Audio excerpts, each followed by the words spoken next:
Estamos hoy abordando la última lección de esta serie sobre el ángel de Jehová. Antes del cierre, vamos a hacer un resumen de lo que hemos recorrido desde el Antiguo Testamento y hoy vamos a llegar hasta el libro de Apocalipsis incluso porque se va a requerir en esta lección que ahondemos sobre las teofanías en el libro de Apocalipsis.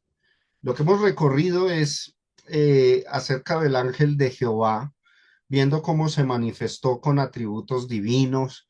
Y hoy vamos a ver, hermanos, cómo la profecía también en el último libro del Antiguo Testamento, la de Malaquías, lo identifica como el ángel del pacto y cómo en el Nuevo Testamento nuestro Señor Jesucristo aparece mencionado con voz de arcángel, con autoridad absoluta sobre Satanás. Esta lección busca mostrar, hermanos, que el ángel de Jehová no es un ser creado, sino Jesucristo mismo, revelándose en las escrituras sagradas como ese mediador del pacto con el pueblo de Israel y como el vencedor definitivo del archienemigo de Dios que es Satanás. Entonces, hoy vamos a ver nuestra última lección donde se revela lo que ya hemos ido abordando en esta serie de lecciones. Es la lección final, la número 12, y vamos a ver que el ángel de Jehová es nada más y nada menos que Jesucristo. Hemos confirmado a lo largo de esta serie, ¿no? Hasta este punto, el ángel de Jehová es un ser divino según las escrituras. No un ángel creado, sino una teofanía, término que ya hemos estudiado, que significa una manifestación de Dios en la forma de ángel. Entonces, para poder aparecerse a los hombres, Dios tomaba esa forma. Desde los primeros relatos, hermanos, del libro del Génesis, el ángel de Jehová aparece para poder manifestarse. Dios a los hombres tomó esa forma de ángel, pero apareció siempre con rasgos que trascendían esa categoría de un ángel común, de un ángel creado. Nosotros vimos, por ejemplo, en una de las primeras lecciones, esa manifestación con Agar en el desierto. Allí el ángel le promete descendencia a Agar y ella inmediatamente lo reconoce como el Dios que me ve. ¿Se acuerdan? Génesis capítulo 16, versículo 13. Entonces ella le atribuye el título divino a este ángel. Luego hubo una manifestación o teofanía con Abraham y luego con Lot. Pudimos ver el caso en esta situación de una teofanía donde los tres seres divinos se manifestaron, el Padre, el Verbo, el Espíritu Santo, y también vimos cómo durante la prueba de Abraham, luego cuando le pide que le sacrifique a su hijo como prueba, ¿no? Al final no ocurre, era la prueba. El ángel de Jehová interviene hablando como si fuera Dios mismo, por eso, porque es Dios.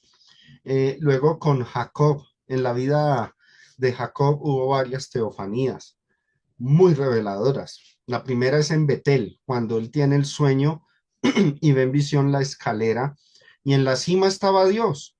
Luego más adelante el ángel de Jehová se le manifiesta en un sueño y le dice, yo soy el Dios que tú viste en Betel, en la visión de Betel, identificándose este ángel de manera directa como Dios mismo. Luego en Peniel, Jacob lucha con un varón que lo bendice y Jacob concluye que vio a Dios cara a cara. Eso es Génesis capítulo 32, versículo 30.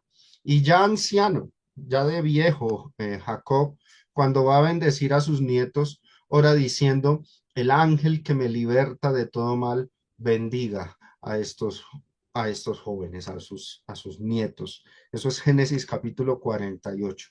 Entonces, aquí notamos que el ángel de Jehová es un ser divino y que es una teofanía, Dios manifestándose en la forma de ángel. Luego, con Balaam, Otro caso, ¿no? También hablamos de él. El ángel se presenta con una espada desenvainada, ejerce un juicio y autoridad sobre el profeta, mostrándose como un mensajero divino. La palabra del ángel es la misma palabra de Dios, la que le manda a Balaam decir. Luego también vimos el caso con Moisés.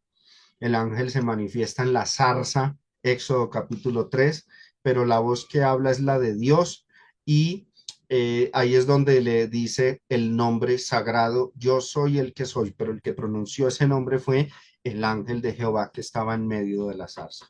También vimos otro caso con Israel. Con Israel hubo varias teofanías en el Mar Rojo. Vimos que el ángel de Jehová marchaba delante de Israel y luego se colocaba detrás para protegerlos a través de una columna de fuego en la noche y una columna de nube durante el día. Éxodo capítulo 14. Y pues en algunos textos se dice que el que va en la columna de nube era Jehová y en otros textos se dice que era el ángel de Jehová. También se dice más adelante en ese lapso de tiempo de la estadía del pueblo de Israel en el desierto, se dice que este ángel iba a manifestarse en el monte.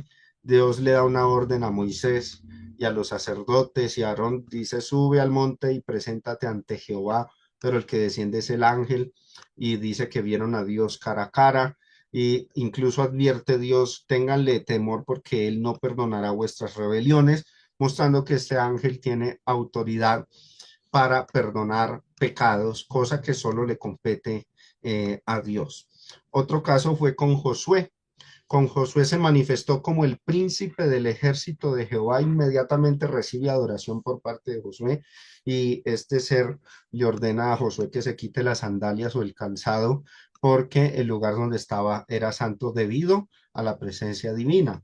También vimos una teofanía con Gedeón, jueces capítulo 6. El ángel de Jehová se aparece en una encina o una zona llena de árboles, y le habla en primera persona a Gedeón como si fuera Dios mismo, diciéndole Jehová está contigo, pero Gedeón no captaba la idea de que este ángel fuera Dios. Entonces al final este ángel hace un milagro y le demuestra a Gedeón que era un ser divino, ¿no? La reacción inmediata de Gedeón es de espanto, pensando que como ha visto al ángel de Jehová cara a cara, pensó que iba a morirse, pero pues recibes un mensaje de paz. Y la última que hemos visto es con los padres de Sansón.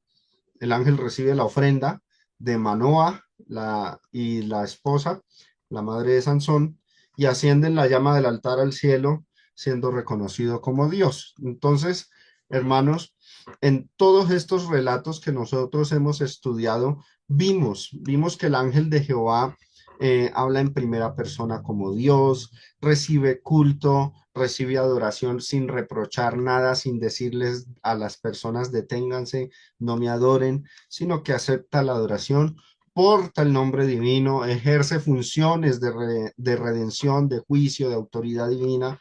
Así que la conclusión es muy clara en lo que respecta a mi entendimiento de la escritura. No se trata de un ángel creado, sino de una teofanía, o sea, una manifestación visible de Dios que para poderse hacer, valga la redundancia, visible y para que las personas no murieran al ver su gloria, tomó la forma de ángel o en su mayor, digamos, disminución de su gloria, tomaba la forma de un varón semejante a los hombres hasta el punto que las personas que interactuaron con él no sabían distinguir si se trataba de un ser celestial o de un ser humano común y corriente. Entonces, este ha sido nuestro recorrido en esta serie de lecciones. Vamos con uno de los últimos textos que vamos a estudiar del Antiguo Testamento, o el último texto del Antiguo Testamento que vamos a ver sobre el ángel de Jehová. Y es la profecía de Malaquías. Esto es de mucha importancia porque es una profecía muy reveladora acerca de la identidad del ángel de Jehová. Algunos han pensado, han interpretado que el ángel de Jehová era la persona del Espíritu Santo. Sin embargo, hoy vamos a ver que de manera definitiva, aunque ya lo hemos visto en otros lugares, de manera definitiva es la persona del Verbo, o sea, nuestro Señor Jesucristo, antes de encarnarse como el Hijo de Dios y durante ese periodo del Antiguo Testamento mostrándose ante los hombres, el Verbo divino tomando forma de ángel. Y ese ángel de Jehová entonces viene siendo la persona de Jesucristo. El pasaje que vamos a abordar es Malaquías capítulo 3, versículos del 1 al 3. Observen lo que dice. He aquí, yo envío mi mensajero, el cual preparará el camino delante de mí, y vendrá súbitamente a su templo el Señor, a quien vosotros buscáis, y observen lo que resalto aquí. Y el ángel del pacto, noten cómo se le llama, a quien deseáis vosotros. He aquí viene, ha dicho Jehová de los ejércitos. ¿Y quién podrá soportar el tiempo de su venida? ¿O quién podrá estar en pie cuando Él se manifieste? Porque Él es como fuego purificador y como jabón de lavadores, y se sentará para afinar y limpiar la plata, porque limpiará a los hijos de Leví y los afinará como a oro y como a plata, y traerán a Jehová ofrenda en justicia. Nótese, obsérvese bien cómo al Señor Jesucristo en este texto profético se le llama el ángel del pacto. Este pasaje que lo vamos a ahondar, este versículo 1, ahí está Malaquías 3:1 en pantalla. Este pasaje es uno de los textos, hermanos, más significativos en la transición del Antiguo Testamento al Nuevo Testamento. ¿Por qué? Anuncia la venida del Señor ya de manera más clara y lo relaciona o lo llama el ángel del pacto, relacionándolo así directamente con el ángel de Jehová. La estructura de este versículo, versículo 1 de Malaquías capítulo 3, hace una distinción clara entre dos figuras proféticas aquí. Uno es Juan el Bautista, pero el otro es el Señor. El mensajero, lo voy a resaltar acá, que dice, he aquí, yo envío mi mensajero, el cual preparará el camino delante de mí.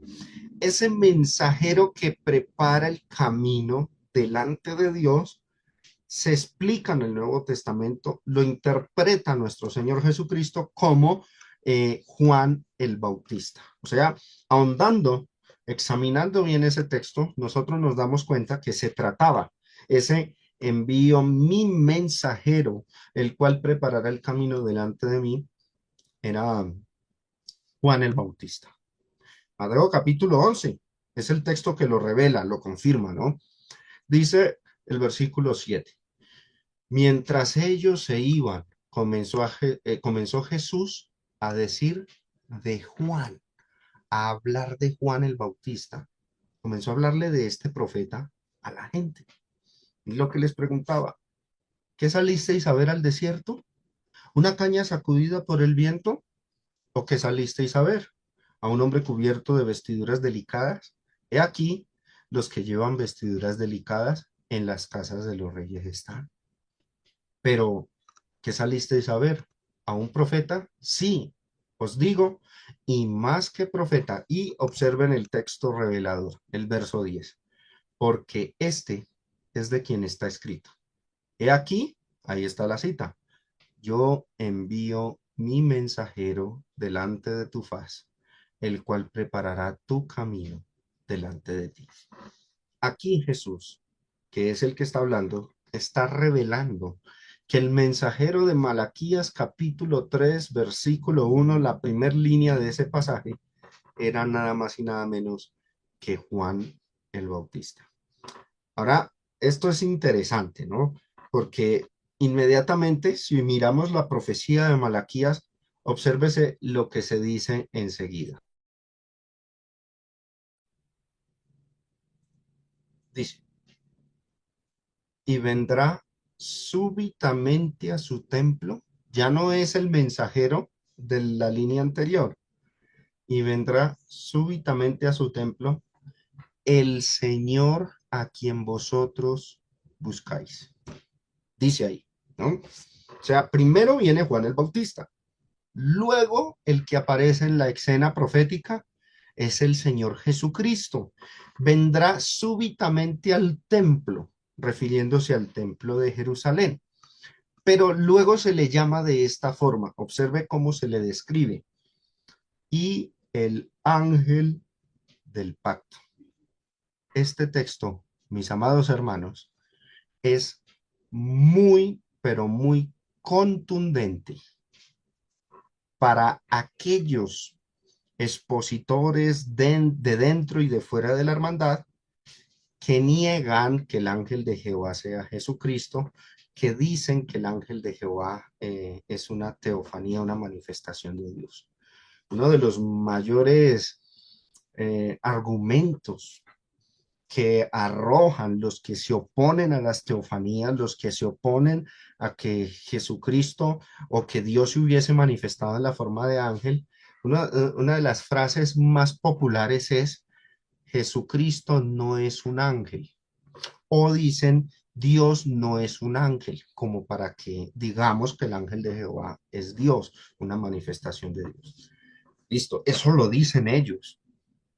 Pero ¿qué dice este texto? ¿Cómo se refirió Malaquías al Señor Jesucristo, quien aparecería después de Juan el Bautista? Dice: y vendrá súbitamente a su templo el Señor, así se refiere a él, a Jesucristo, a quien vosotros buscáis, y el ángel del pacto. Esta expresión es única en toda la escritura, mensajero del pacto, y señala a nuestro Señor Jesucristo, que justo aparece después de ¿quién? De Juan el Bautista, pero es el término ángel el que se le está aplicando aquí. Este texto no tiene manera de ser evadido porque es muy contundente, es muy claro. Esto refuta rotundamente esa afirmación: Dios no es un ángel o Jesús no es un ángel. Bueno, entendemos nosotros con esa afirmación que Jesús o Dios no es un ángel en el sentido de un ángel creado, no pertenece a esa categoría, pero sí se manifestó en la forma de ángel. Ahora, aquí se le está llamando a Jesucristo directamente el ángel del pacto. Interesante es que cuando se dice ángel del pacto, que en este contexto está aplicando a Jesucristo, ya la Biblia en el Antiguo Testamento nos había mostrado que el ángel de Jehová era el ángel del pacto. Observen otra vez, que ya lo habíamos leído, Jueces capítulo 2 versículo 1. Lean lo que dice. El ángel de Jehová subió de Gilgal a Boquim y dijo, es lo que dijo el ángel: yo os saqué de Egipto y os introduje en la tierra de la cual había jurado a vuestros padres, diciendo, ¿qué les dice? No invalidaré jamás, ¿qué dice ahí? Lo resalto, mi pacto con vosotros. ¿Quién es el ángel del pacto según el Antiguo Testamento? Porque Malaquías lo que está profetizando son dos personas que iban a aparecer. Está diciendo, primero Dios va a enviar su mensajero que está encargado de preparar el camino. Ese era Juan el Bautista. Pero luego dice, vendrá el Señor, o sea, el ángel del pacto. Ahora, a la luz del Antiguo Testamento, el único ángel del pacto o que se apropie del pacto que Dios hizo con Israel es el ángel de Jehová, y eso lo estamos leyendo ahí nosotros en Jueces capítulo 2 versículo 1. El ángel de Jehová es el mensajero o el ángel del pacto, es el Señor, el Verbo, Jesucristo, antes de su encarnación, manifestándose en la forma del ángel. Ahora, el verso 2 de Malaquías capítulo 3 resalta una cuestión importante. Dice, ¿y quién podrá soportar el tiempo de su venida? Se está diciendo que primero viene Juan el Bautista, mi mensajero, el cual preparará el camino delante de ti. Luego viene el Señor, al cual se le llama el ángel del pacto. Y cuando anuncia la venida del Señor, del ángel del pacto, dice, ¿quién podrá soportar el tiempo de su venida? Esto no aplica a un ángel común. Ante un ángel común o ante un profeta como Juan el Bautista se puede soportar el tiempo de su venida, pero ante este ser divino no. Y luego dice, ¿o quién podrá estar en pie cuando él se manifieste? Nadie puede estar en pie. Toda rodilla se debía doblar ante el ángel del pacto, según el contexto de Malaquías. Y luego dice que él es como fuego purificador y como jabón de lavadores. Estas descripciones aplican no a Juan el Bautista, sino a la persona en la que se centra la profecía, a el Señor que vendría súbitamente al templo o el ángel del pacto. Ahora, algo interesante acá. Como estamos viendo en esta profecía que se anuncian la venida tanto de Juan el Bautista como del Señor Jesucristo, la mayoría en su mente tiende a pensar que se trata del nacimiento y ministerio de Juan el Bautista en primer lugar, de lo que se profetiza en Malaquías, y que luego se habla del ministerio de Jesucristo, de los días de su ministerio, desde el año 30 hasta el año 33, cuando lo crucifican, muere y resucita. Yo quiero que notemos que este lenguaje, y oído acá, hermanos, es el lenguaje profético que nosotros estamos leyendo en estas líneas. La llegada del ángel del pacto o del Señor que se menciona aquí no es la venida de la encarnación o la venida, su manifestación en los días de su ministerio, cuando el verbo se hizo carne, habitó entre los hombres, convocó a 12 apóstoles y estuvo predicando el evangelio durante 3 años y medio aproximadamente. No, no, esta venida del ángel del pacto aquí no alude a ese episodio, a esa etapa de la encarnación de nuestro Señor Jesucristo. Podría, como digo, podrían muchos pensar que es efectivamente los días de su ministerio. ¿Por qué? Porque se habla en ese orden de ideas. Primero viene Juan el Bautista y luego aparece el Señor. Y en los evangelios lo que vemos es que primero empieza Juan el Bautista su ministerio y luego aparece el Señor listo para empezar su ministerio de predicación, siendo primeramente bautizado en el bautismo de Juan el Bautista. Pero aquí el lenguaje demanda una venida, que no es esa venida en su ministerio, sino una venida en juicio. ¿Por qué lo digo? La pregunta que plantea el profeta es, ¿quién podrá soportar el tiempo de su venida? No parece una pregunta que apunte al periodo del ministerio de Cristo, porque durante el ministerio de Cristo todas las personas pudieron soportar el tiempo de su venida. Es una, es una venida en donde es difícil o imposible soportarla por la carga de juicio que tiene. Ahora, si volvemos al versículo 1, Malaquías capítulo 3, versículo 1, hay una línea que dice respecto a la venida del Señor o el ángel del pacto que dice, vendrá, préstenle atención a esa palabra, súbitamente a su templo. El Señor Jesús, durante su vida, fue muchas veces al templo. En la infancia, tuvo que haber el resto de su vida, cada año, haber ido al templo para poder celebrar las fiestas judías y cumplir así con la ley mosaica. En los evangelios se nos relatan por lo menos cuatro visitas de Jesús al templo. Una de ellas, la más agresiva, donde volcó la mesa de los cambistas y les dio con correa a todos los que estaban negociando dentro del templo.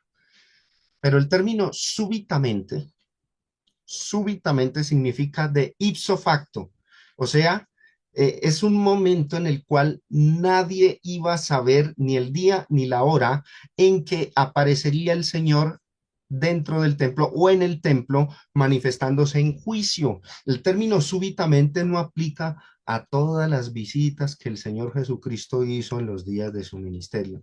No fueron visitas al templo de manera súbita, Aquí el lenguaje que emplea el profeta es un lenguaje de juicio. Es más, para que no dilucidemos más, el versículo 5 dentro de ese mismo contexto, nos dice la naturaleza de esa venida. Malaquías 3, versículo 5 dice, y vendré a vosotros, ahí lo dice, para juicio. Así que no apunta esa vendrá súbitamente a su templo el Señor y el ángel del pacto. Esa venida ahí no apunta a los días de su ministerio, sino a una venida en juicio. Y dice, observen que esta venida de la que hablamos aquí en Malaquías capítulo 3, muchos intérpretes, hermanos, la aplican a la segunda venida de Jesucristo o al fin del mundo, mejor al fin del mundo, a la venida donde ocurre el fin del mundo. Pero vamos a ver que se trata de una venida en juicio sobre la nación de Israel, el juicio de los judíos, que en el Nuevo Testamento se habla abundantemente de él. ¿Cómo lo sabemos? Bueno, ya de por sí sabemos que este mensaje, el libro de Malaquías, está dirigido a judíos. Lo mismo solemos decir cuando hablamos del diezmo, ¿no? Cuando nosotros leemos Malaquías 3, más adelante las líneas que dice, traed los diezmos al alfolí, tenemos un método de interpretar y demostrarle a la gente que Malaquías fue dirigido a los judíos y que por lo tanto el diezmo no se le está pidiendo a las iglesias. Bueno, apliquen ese mismo principio a este tema del juicio que se menciona en Malaquías. Si el diezmo que pide Malaquías 3 fue solo para la nación de Israel, el juicio del que se habla aquí también es solo para la nación de Israel. No podemos cometer la incoherencia de decir estas cosas sí son para Israel y estas no. Eso sería un abrupto dentro de la interpretación de la profecía. Pero lo que más nos convence es esto, ese carácter nacional dentro del el lenguaje del profeta. Leámoslo. Y vendré a vosotros para juicio, y seré pronto testigo contra los hechiceros y los adúlteros, gente que abundaba en los tiempos de Cristo, contra los que juran mentira, o sea, juraban con mentiras. ¿Se acuerdan que los fariseos eran expertos en esto? Y los que defraudan en su salario al jornalero. Estas injusticias las cometía Israel en los tiempos de Cristo. A la viuda, al huérfano, cosas muy dadas en los tiempos de nuestro Señor. Pero observen lo que me convence a mí de que se trata de un juicio más nacional que un juicio mundial. Y dice, ¿y contra quién viene el Señor? Contra los que hacen injusticia al qué, dice ahí, al extranjero. Si se tratara del juicio final, donde el mundo se acaba, donde ya rige el nuevo pacto, donde ya en Cristo Jesús no hay diferencia entre judío y griego, sino que todos son igual delante de Dios. No tendría sentido que dijera que el Señor viene en juicio contra los que cometen injusticia contra el extranjero. Esta frase, hermanos, denota que el juicio es de carácter más nacional. Y, por supuesto, el juicio al que apunta Malaquías es aquel juicio en donde el templo fue destruido en el año 70 después de nuestro Señor Jesucristo. Lo interesante de todo esto es que el personaje que va a visitar súbitamente el templo y lo iba a destruir y iba a juzgar a la nación de Israel, a ese personaje se le llama el Señor, identificándolo con Jesucristo. A ese personaje se le muestra llegando después de Juan el Bautista y se le llama el ángel del pacto. Y esto es lo más relevante para nuestra serie. Entonces, a la luz de Malaquías capítulo 3, mis hermanos, nuestro Señor Jesucristo es identificado como el ángel de Jehová, el ángel del pacto. El texto anuncia, hermanos, que el Señor iba a venir súbitamente, de ipso facto, al templo para juzgar. Y eso es lo que Jesucristo dijo que iba a hacer después de su resurrección, pasando una generación, iba a ocurrir la venida del Hijo del Hombre, según Mateo 24, para destruir el templo de Jerusalén. Eso se discutió en Mateo 24 cuando los discípulos le preguntaron al Señor cuándo sucedería la destrucción del templo de Jerusalén y de toda la ciudad. Y él habló de ese evento como la venida del Hijo del Hombre, en donde todas las tribus de la tierra de Israel, iban a lamentarse y el templo iba a ser destruido. Ese es el año 70. La profecía de Malaquías apunta al mismo suceso y el personaje que lo ejecuta en el Nuevo Testamento es Jesucristo, pero en el Antiguo Testamento es el ángel del pacto. Con esto comprobamos y sellamos ya eso de quién es el ángel de Jehová. Por supuesto, ya esta profecía está siendo mucho más clara y concisa. Nos está mostrando que el ángel de Jehová es nuestro Señor Jesucristo. Para finalizar esta lección, pasemos, hermanos, a las teofanías de Cristo en el Nuevo Testamento. Hay textos en el Nuevo Testamento que nos indiquen que nuestro Señor Jesucristo es el ángel de Jehová o que Dios se hubiese manifestado en el Nuevo Testamento en forma angelical, como ocurrió en el Antiguo Testamento. ¿Pudo Jesucristo, después de su resurrección y ascensión al cielo, descender y mostrarse similar a los ángeles? Porque, oído, donde se hubiese mostrado en su gloria plena, todo hombre que lo viera inmediatamente iba a morir. Entonces, ¿cómo se manifestó Jesús después de ascender al cielo? Por ejemplo, cuando se le apareció a Pablo en el camino a Damasco, ¿qué forma tenía? Eso, mis hermanos, durante ese trayecto de Pablo a Damasco, cuando aparece el Señor y lo deja ciego, eso es una teofanía de Jesucristo. Por inferencia, aunque el texto no lo diga, ahí Jesús no se manifestó en su gloria plena, porque donde se manifiesta en su gloria plena como el verbo, ningún hombre podría verlo y seguir vivo. Entonces tuvo que haber tomado una forma, tuvo que haber descendido del cielo y manifestarse de alguna manera. Y eso es lo que llamamos teofanía. Y esas formas que tomó eran similares a las de un ángel. No que el Señor Jesús sea un ángel creado, sino que tomaba una forma similar. Y eso es lo mismo que ha venido ocurriendo en el Antiguo Testamento y lo que hemos estado viendo acerca del ángel de Jehová. Vamos a mirar entonces esto. Cuando se habla de la segunda venida de Cristo en el Nuevo Testamento, se dice que Cristo viene con voz de arcángel. ¿Lo habían notado ustedes alguna vez, cierto? Primera de Tesalonicenses, capítulo 4, versículo 16. Observe lo que dice. Porque el Señor mismo, con voz de mando, y lo resaltó aquí, con voz de arcángel y con trompeta de Dios, descenderá del cielo y los muertos en Cristo resucitarán primero. Vamos despacio con esto, sin desviarnos del tema, porque no voy a tocar en estas líneas la doctrina sobre la segunda venida de Cristo. Eso lo podríamos hablar en unas lecciones aparte, en otra ocasión. No vamos a abordar esos detalles. Nuestro enfoque es mirar el ángel de Jehová en la persona de Jesucristo. Este pasaje, Pablo profetiza la venida gloriosa de Cristo con una triple expresión, con voz de mando, pero la que nos llama la atención es la segunda, con voz de arcángel. Y luego dice, y con trompeta de Dios. Ahora, estas descripciones que aluden a nuestro Señor Jesucristo claramente dentro del texto, para nada pretenden rebajar a Cristo a la categoría de un ángel creado, como lo enseñan y lo interpretan, por ejemplo, estos grupos como los Testigos de Jehová y otros grupos que niegan la divinidad del Señor, y este texto se vuelve uno de los favoritos para decir que ahí que el Señor es un arcángel. No, se le trata y se le dice que viene con voz de arcángel.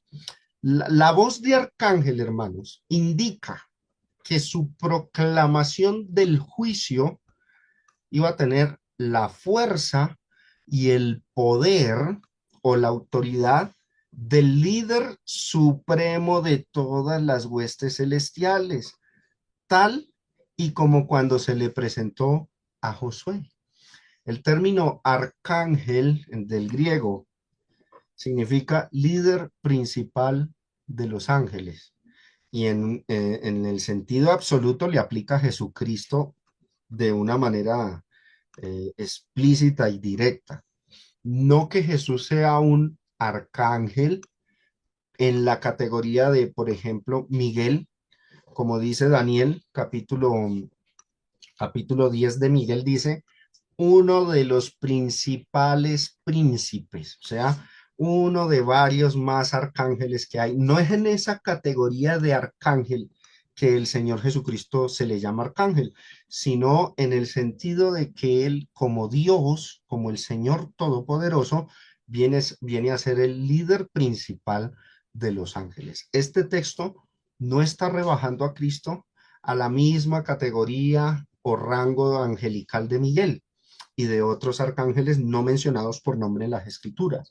Simplemente nos está diciendo que durante la segunda venida de Cristo, el Señor desciende con autoridad, con la voz de un arcángel, o sea, el líder principal de los ángeles. Pablo cuando dice, y observen que es lo mismo que el ángel de Jehová dijo a Josué. Vamos a Josué 5 del 13 al 15.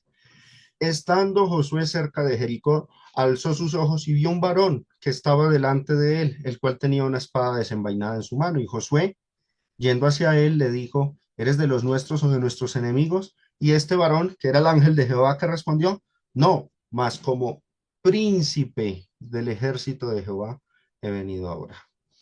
El líder principal, el jefe supremo de todas las huestes celestiales, el ángel de Jehová en el Antiguo Testamento, el que se le manifestó a Josué. Josué dice el texto ahí como lo leemos, eh, postró sobre la tierra su rostro e inmediatamente lo adoró y él recibe la adoración. Bueno, Jesús es el mismo, es él, era Jesucristo.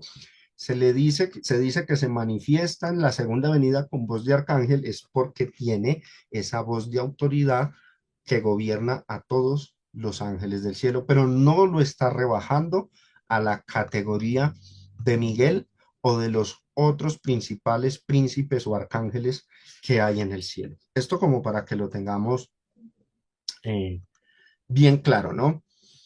Este es un caso entonces donde el Nuevo Testamento, hermanos, el Nuevo Testamento se refiere a Jesucristo en los términos de ángel o en este caso de un arcángel, un ángel principal. Al ocurrir esto, se refuerza, hermanos, más la idea de que el ser que se apareció en el Antiguo Testamento llamado el ángel de Jehová era nuestro Señor Jesucristo. Pero hay una teofanía en el Nuevo Testamento mucho más, eh, más diciente, más explícita sobre eso. Teofanía en el libro de Apocalipsis. Vamos a culminar con esto. Apocalipsis capítulo 1. Juan está en la isla de Patmos. Versículos del 12 al 18. Esta manifestación que ocurre ante los ojos del apóstol Juan es una teofanía, es el Hijo de Dios ya glorificado, ya resucitado, años después de haber ascendido, se le está manifestando al apóstol Juan. Vuelvo y reitero, no se puede manifestar en su gloria plena, porque en su gloria plena, dice la escritura, ninguno de los hombres ha visto ni puede ver jamás. No me verá hombre y vivirá. Se trata de una teofanía. Y dice Apocalipsis 1, versículo 12, y me volví para ver la voz que hablaba conmigo, dice el apóstol Juan. Vi siete, y vuelto, vi siete candeleros de oro. Y en medio de los siete candeleros, a uno semejante al Hijo del Hombre. Nótese, sí es el Hijo del Hombre, pero Juan lo describe como si fuera semejante al Hijo del Hombre. ¿Por qué? Porque ya no tiene esa forma humana. En cierta forma, la imagen que se le manifestó a Juan tenía un parecido al Jesucristo humano que anduvo con él en los días de su ministerio, pero ahora que está glorificado, que ya ascendió al cielo y desciende momentáneamente para parecérsele a Juan en la isla de Patmos, se le describe no como el Hijo del Hombre, sino como semejante a él. La figura se parece, pero tiene gloria ya. Y lo vamos, y dice, vestido de una ropa que llegaba hasta los pies, ceñido por el pecho con un cinto de oro, su cabeza y sus cabellos eran blancos como blanca lana, como nieve, sus ojos como llama de fuego, y sus pies semejantes al bronce bruñido, refulgente como en un horno, o sea, pies de fuego, y su voz como estruendo de muchas aguas. Tenía en su diestra 7 estrellas, de su boca salía una espada aguda de 2 filos, y su rostro era como el sol cuando resplandece en su fuerza. Cuando le vi, caí como muerto a sus pies, y él puso su diestra sobre mí, diciéndome, no temas, yo soy el primero y el último. Se describe a sí mismo como Dios, el eterno, el gran yo soy, el que vivo y estuve muerto, indiscutiblemente Jesucristo. Mas he aquí que vivo por los siglos de los siglos. Amén. Ahora observen esta declaración. Quiero que le presten atención aquí al final. ¿Qué dice Jesucristo aquí? Y tengo las llaves de la muerte y del Hades. Memoricemos eso y tengámoslo presente para lo que viene. Esto es una teofanía de Jesucristo directamente, en un estado de gloria superior a los hombres. Por eso dice, no vi al hombre, no dice Juan que haya visto al hombre de Jesucristo, sino semejante, pero está ya, han pasado los años, Jesús está glorificado y se manifiesta de forma visible a Juan, de una forma visible en que Juan no muriera, no en su gloria plena, por ende una teofanía. Ahora, Juan contempla al Cristo glorificado aquí, en medio de los candeleros, descrito con atributos divinos, obviamente el rostro como el sol. Este Hijo del Hombre se identifica como el primero y el último, el que vivo y estuve muerto es Jesucristo, indiscutiblemente, pero se dice que tiene las llaves de la muerte y el Hades. ¿Por qué resalto esto? Esto confirma el poder absoluto que él tiene sobre esa dimensión de la muerte, el Hades o Seol, pero más que eso, este punto es crucial, hermanos, para una teofanía que hay en el libro de Apocalipsis, en este mismo libro, más adelante. Ahora, vamos al texto. Apocalipsis 20, del 1 al 2. Leámoslo bien. Aquí habla de la atadura de Satanás, pero espero que noten lo siguiente. Miren lo que dice Juan. Juan lo que vio en visión, dice, versículo 1. Vi, ¿a qué dice ahí? A un ángel que descendía del cielo. Alguno dirá, pues Juan está viendo un ángel común y corriente, pero oído, mire lo que dice enseguida, inmediatamente. Vi un ángel que descendía del cielo, pero este ángel tiene algo particular, con la llave del abismo. Detengámonos ahí. ¿Quién era el que tenía esas llaves en el capítulo 1? Nuestro Señor Jesucristo. Pero aquí, el que tiene la llave es un ángel. Pregunta, ¿quién es este ángel entonces? ¿Qué ángel es este? Es un ángel que pertenece a la categoría de los ángeles creados comunes y corriente, porque este, a diferencia de cualquiera de los otros ángeles que tienen trompetas, que tienen copas de ira, que desatan sellos, este tiene la llave del abismo. Ahora, y una gran cadena en la mano. Además de eso, es un ángel que tiene tanto poder que logró lo siguiente, versículo 2. Prendió al dragón, la serpiente antigua, que es el diablo y Satanás, y lo ató por 1000 años. Tiene un poder tan inmenso este ángel que pudo vencer a Satanás y lo pudo atar, lo restringe. Ahora, en cuanto a que hay, hermano, ahí dice, es un ángel común y corriente que desciende del cielo. Bueno, Jesucristo dijo en Juan capítulo 3 verso 13, nadie subió al cielo, sino el que descendió del cielo. Esa es la expresión aquí en Juan 3:13, que es el mismo escritor de Apocalipsis, el que descendió del cielo, y aquí en Apocalipsis capítulo 20, verso 1 dice, un ángel que descendía del cielo. Pero luego el apóstol Juan en Juan 3:13 identifica quién es ese. Dice, el Hijo del Hombre que está en el cielo. Mirando solamente Apocalipsis, tenemos unas descripciones sobre este ángel que apuntan a teofanía. La primera, porta la llave del abismo. Y es lo que Jesús dice en Apocalipsis 1, y tengo las llaves de la muerte y el Hades. Tengo en mi poder las llaves.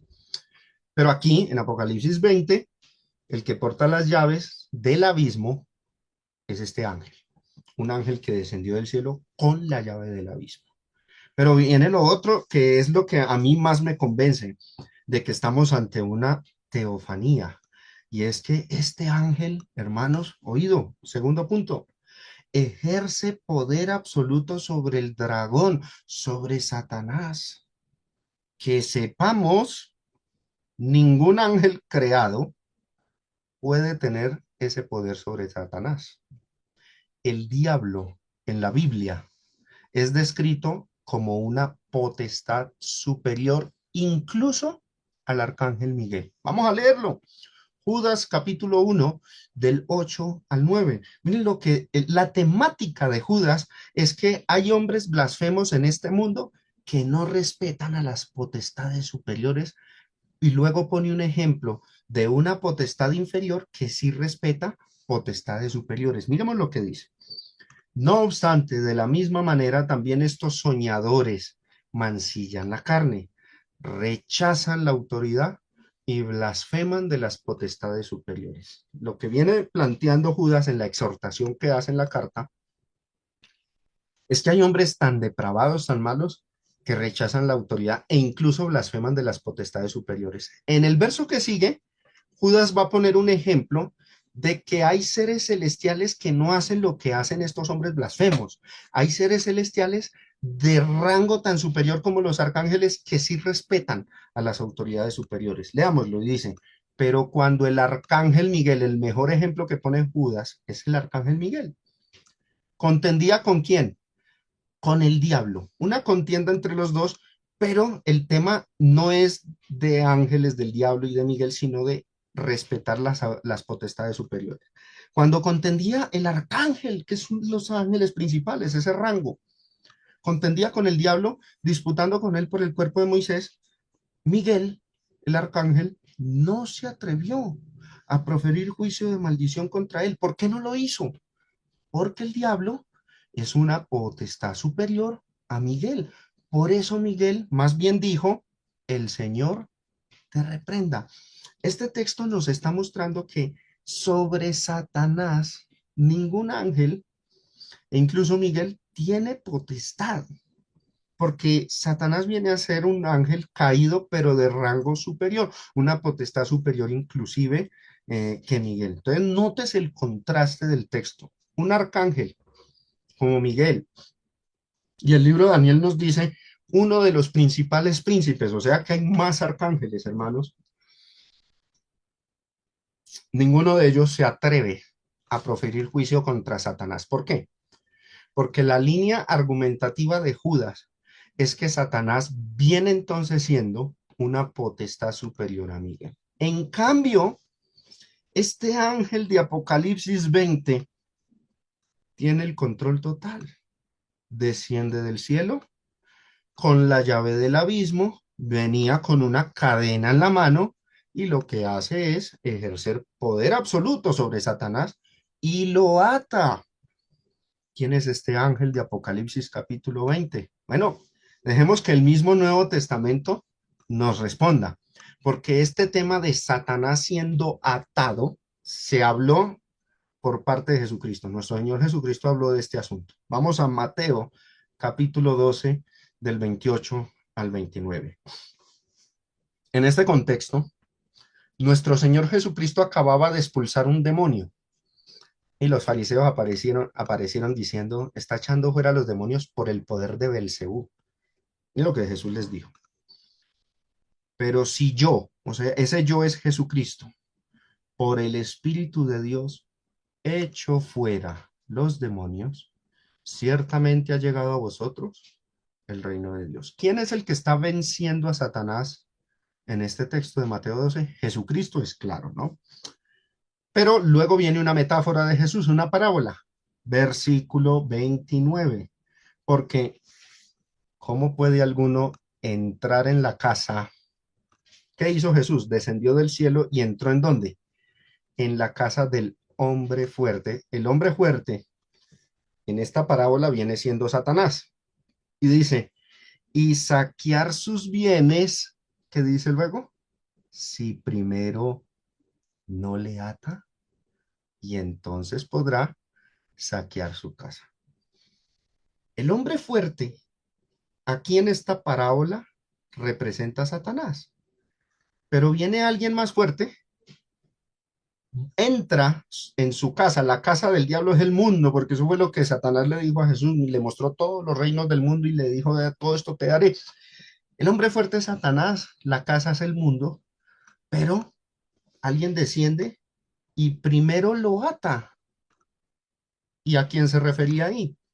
A Jesucristo. Lucas capítulo 11, que es el texto paralelo de Mateo 12, dice, cuando el hombre fuerte, o sea, Satanás, armado guarda su palacio, en paz está lo que posee.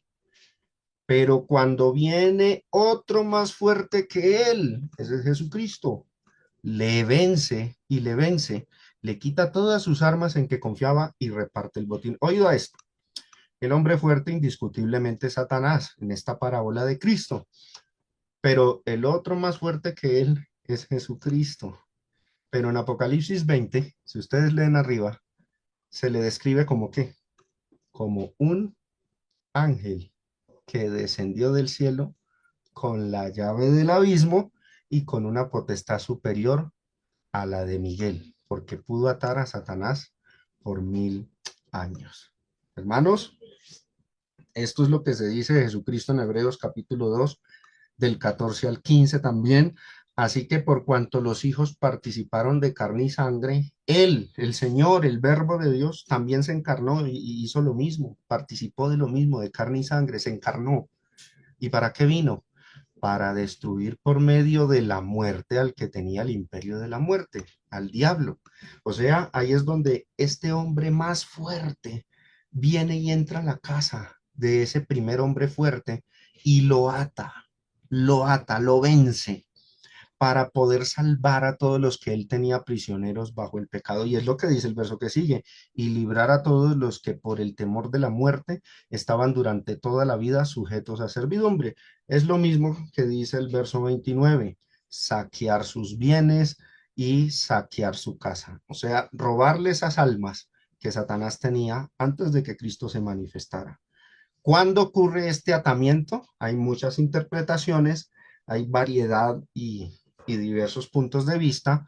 En lo personal, yo creo que eso ocurre en la crucifixión cuando Jesús vence a las potestades y las exhibe públicamente en la cruz. Jesús antes de morir, antes de ir a la cruz, había dicho ahora. Ese ahora significa en su época, en su momento, el príncipe de este mundo será echado fuera, refiriéndose a Satanás y a la derrota de él que ocurre en la cruz. Entonces, mis hermanos, ese atamiento de Satanás en el libro de Apocalipsis se expresa de manera simbólica y se describe como un ángel. Pero sabemos que ese ángel no puede ser cualquier ángel, ni siquiera Miguel, porque este es uno que tiene poder sobre Satanás, una potestad superior a Satanás. Y eso apunta entonces a ser una teofanía. Conclusión. Esta ha sido la imagen que he puesto para esta serie, un ángel con una espada, pero después de haber recorrido todas estas lecciones, toda esta serie, podemos ver que la imagen se puede tornar así como la he editado, yo la edité hoy, es nuestro Señor Jesucristo, el ángel de Jehová, nuestro Señor Jesucristo.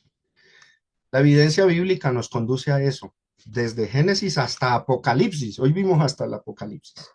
Hermanos y oyentes, con esta lección llegamos al final de nuestra serie en la que hemos recorrido 12 estudios confirmando la identidad del ángel de Jehová como Jesucristo.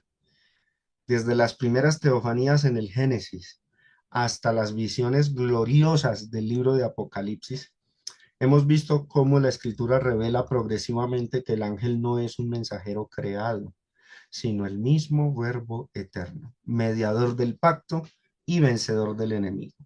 Concluimos entonces que el ángel de Jehová es Jesucristo, el Señor que se manifestó en la historia para redimir, purificar y establecer su reino. Que esta serie nos deje la convicción de que toda la escritura apunta a Él y que nuestra fe se afiance en la certeza de que el mismo Cristo que se reveló como ángel de Jehová es el Señor glorificado que vendrá con voz de arcángel para consumar la victoria final.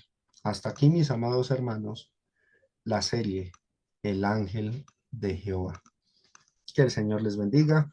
Gracias por habernos acompañado en todo este recorrido y espero que sea edificante para todos. Haya sido de mucha edificación toda esta serie